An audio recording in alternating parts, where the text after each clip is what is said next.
Right, we are back. So, I've just been experimenting, and can you see the difference between these two that I've just poured about 20 minutes ago? Now, they were both exactly the same ingredients, exactly the same temperature. I did this one first and then piped straight into this one. But you can see the difference between the two. Now, do you want to know why? I didn't know this. Look how little resin there is in this left one compared to this one on the right. Now I filled this one about 3/4 full, and this one I'd say not even a quarter, but look at the way that has pulled in, and this one has blobbed and sunk. I've explained this in previous videos, but I've not actually realized that we can get better blooms by pouring less in. Now I'm sure lots of you know this already. I didn't, and I haven't seen anyone explain this before. My theory that when we pour our warm resin into our coasters, the cooler air contracts the resin. It cools it down slightly and pulls inwards. So obviously the less resin we put into our coaster molds, the cooler it's going to get and the quicker it's going to cool, causing this much bigger bloom effect. Now, many of you know I have been experimenting with different products. For this one, I'm going to move this aside and I am going to use a white pigment paste. Why? I mean, this is $12 and there's 167 grams and we need so little of it. I'm not giving up on the experiments. I just think cost-wise, I mean, do we really need to crack something different? I don't know. I've tried. This is arrowroot, so it's different to the cornstarch videos that you've seen, and I will show it. I'm just not sure because we're still struggling with the opacity, and for the price, I mean, you really can't go wrong with this stuff. So I think now, knowing this, I can potentially make the best bloom I've ever made. Right, let's get mixing. No, we're not. We're gonna make our own. So I started that video quite a while ago now, and since I've purchased some of my own titanium dioxide. Now this was only about £6. It's 100 grams. I didn't want to go buying a massive tub of it because I've never done this before. This is all new. I know lots of people have done this and shown how they do it. I'm just going to be using a large silicone mixing cup and this handy mixing tool. Now you do want to make sure these are brand new, but you do need to make sure that they are absolutely spotless.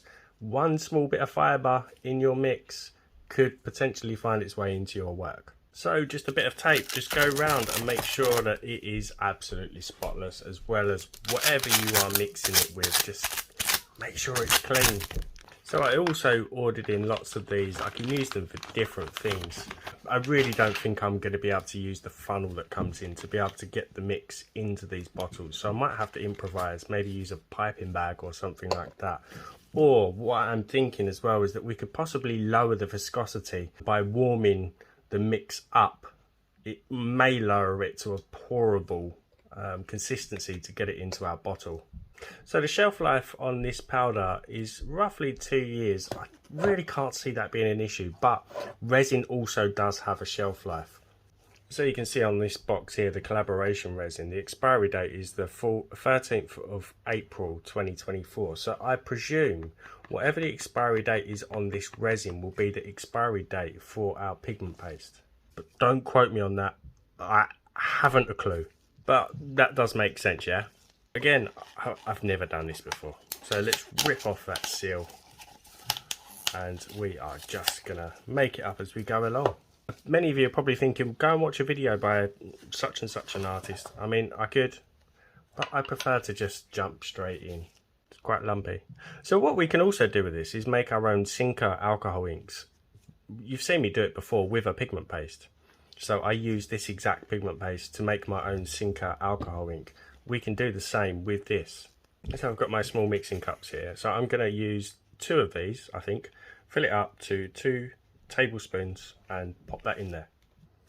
Just going to use my wooden stick just to level that up so it's filled to the top practically. So 2 of those to begin with, but I may add some more, we'll see. And I might as well keep that in there because I know it's clean and we can use that at another time. So now comes the resin part, and I do know that you can use either part A or part B. Now part B is a lower viscosity, so if you want a runnier pigment paste, I think we use part B. I'm going to use part B, and this will not interfere with your ratios when it comes to mixing or using this at all. As long as you mix it in with your mixed resin, you won't have an issue at all. It's so minimal. So I'm going to do 1 cup of my part B and then pour that in. So I'm going to begin just mixing that with a wide wooden stick just to see what the consistency is like. And then I can use the big yellow mixing tool to really smooth out the mix. I think already I'm going to need some more part B in there. So 1 more cup. So that is a 50-50 mix so far. 2 cups of powder and 2 cups of part B. And it's looking a lot better. So I'm just going to keep mixing with my wooden stirring stick, and then we'll move to the yellow tool. Look at that. Such a cheaper way of doing it. At the moment it's kind of a bit runnier than what I'd want, but bear in mind there's still lots of lumps in there, so they're going to break apart, giving us more powder, so it is going to thicken still. So don't go rushing putting more powder in until you know it's fully mixed. Now I'm going to go in with my big yellow mixing tool, and this is shaped to the pot, so this will trap any of the lumps in between the stirring, whatever you want to call it, stirring tool and the silicone, and it will basically break apart those lumps. And we can also kind of chop it up as well. So I'm going to keep mixing this for a good 5 or so minutes until I'm happy with the mixture. So the correct way of actually using this tool is having that angle part down, but the flat side is helping me just scrape the bottom of the silicone cup to really work in this paste, and you can see it's thickening already. Now I'm just doing what we normally do with epoxy, and just going round all of the cup, just making sure all the nooks and crannies, there's no kind of dry powder in there, and it is just completely mixed. Now most of the bits that you're seeing is just air now. It really is simple to do. Okay, so this part is optional. This is just the perfectionist in me, because I really don't want any lumps. So if you think about lumps of powder, what else are they going to contain? Air. So out comes the resinless airless vacuum chamber. I'm gonna give it a blast in there and just see what happens. I'm going to put it into hyperlapse just so you see what happens. I'm hoping this is going to break apart any little pockets of powder that could still be in the mix. I'm going to put this on for 4 minutes. So that was 4 minutes, so I'm going to release the pressure now and watch this. So the good thing about this is, because it's not, you know, the 2 parts mixed together, I can run this for as many times as I want. But I want to see what it looks like just after that 4 minute. So the stages are 5 minutes and 9 minutes, but I just run it through 4 minutes and then just stop the machine. But I just want to see the consistency. I mean, this is just me being a perfectionist. That is air. So I'm going to run that through. Oh no, I might as well run it for another 9 minutes. And just for those who may have thought that that was actually lumps, watch this. It's air.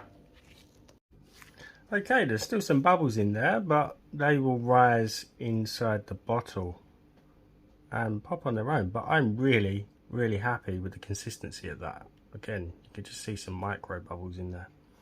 So now comes the moment.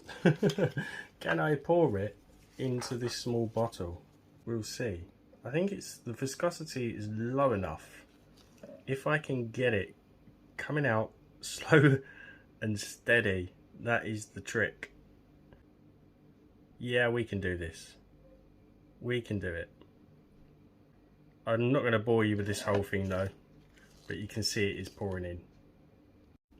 So there we have it. That is a 60ml bottle, almost full. I left a bit at the top. I could have scraped a bit more in, just so I'm able to shake it if I need to. Now these bottles did come with some really funky potion style labels. So I'm just going to write the expiry date of the resin onto there. And there it is. And I'm just going to let that sit for a while. So who wants to see me use it? Let's do it.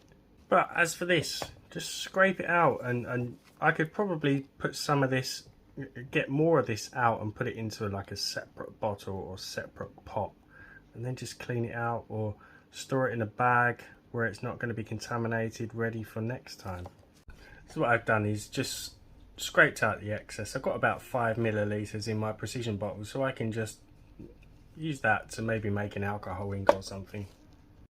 So a couple of things that I think you're going to be asking questions for before we move on to actually testing the stuff out.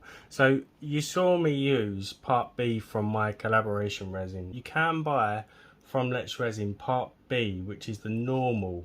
It's not the collab resin, but it's the normal epoxy, but it's not going to make a difference. I can use this in any resin that I wish, any brand, any viscosity. It's really not going to make a difference because we use so little of it. I mean, if I was to go and pour the whole bottle into something, it's we're going to have some serious issues because that is mainly part B. But it's really not going to make a difference. I mean, some people may say, okay, but we'll just use leftover resin that we've got from a year ago. I mean, that's okay, but just bear in mind that expiry date. And I mean, cost wise, I've used 2 cups of that. I reckon I can make probably another 2 bottles of that with that powder, which cost about £6 or £7. It's really, really, really cheap. You have to put some work into it, but it's worth it. If you've got the resin as airless, I'd recommend using it for this because it will pop those tiny little blobs of powder, and it will help the mix a lot better. Okay, so on with the testing. I am of course using the collab resin for this. My resin is just at 31 degrees Celsius. So we're going to start mixing our white, and by the time we've mixed it up and got it ready in our piping bag, this should be 33 degrees Celsius. So I'm just going to pour 10 milliliters of resin into my mixing cup. Now for the pigment paste. Labels aren't too good. So how much do we use? I'm going to go in with about my normal amount, I think. So very, very little. I think we'll start with a small pea-sized amount, if you can see that. Not much. I'm just going to thoroughly mix that in, and then we'll see what we've got. As always, massive shout out to my channel members, anyone who's bought me a coffee or a super thanks, and to any new subscribers, thank you very much. The channel is growing really, really nicely. I think that's enough. So very, very little, and that is a really nice opaque white. It's good. So I'm going to prep that, stick it in my piping bag, and then we're going to use just a simple magenta and yellow mix. I'm going to do the same on both coasters, but one's going to be shallower and one's going to be deeper. So this one is the shallow one. You can see just how shallow that is compared to this one on the right. So I'm just going in with a yellow center, and you'll see the thickness when I actually demold them. Just a couple of drops of the yellow in the middle, and then with our magenta we're just going to chase around the outside like so.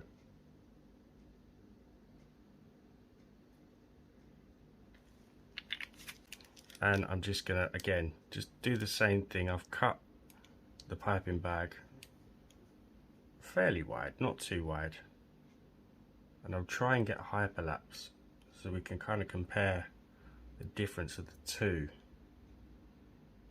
but I'll only show me piping one, just like that, and there we go, both fairly even. And then I'm just going to swipe in my design.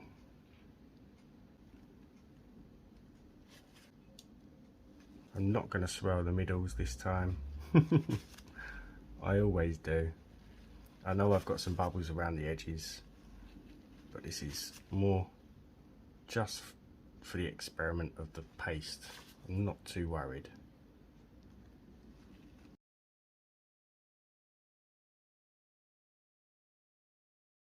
Okay, so you can see there's a big difference. This one has not only pulled in very, very differently, it's also pushed out on the underside. I still don't understand the full science, but this one has pulled in more into the middle, but this one hasn't. Right, I'll see you for the demold. Right, we're all set. So I've worked this out. It's cost probably around £3, 3 English pounds to make. And that's including the resin, the titanium dioxide and the bottle. But it is just an estimate. And I don't know whether you're going to notice it. I mean, I can. There's a big difference. If you look at this one, the petals are a lot more jaggedy and uneven compared to this one. They're a lot more rounded, a lot more petal-like, and that is definitely from using a shallower pour. So that could be where I've been going wrong. I'm not saying this one's going to be bad, but I think this one's going to be better. Let's have a look. And as always, give the video a thumbs up, drop me a comment if you haven't subbed. It is free, hit that button for me. Let's see what we've got. The opacity is really good, and that is stunning. I love the magenta with the yellow. The yellow, it kind of muddies, but it gives us a good muddy. It's like adds a shadow in the middle of the bloom, and I am really happy with that for a first attempt at making a pigment paste. Let's have a look on a black background. There it is, absolutely stunning. Right, let's check the other one. I think this one's going to be better. And here's the difference in the depth. Say it's half the amount.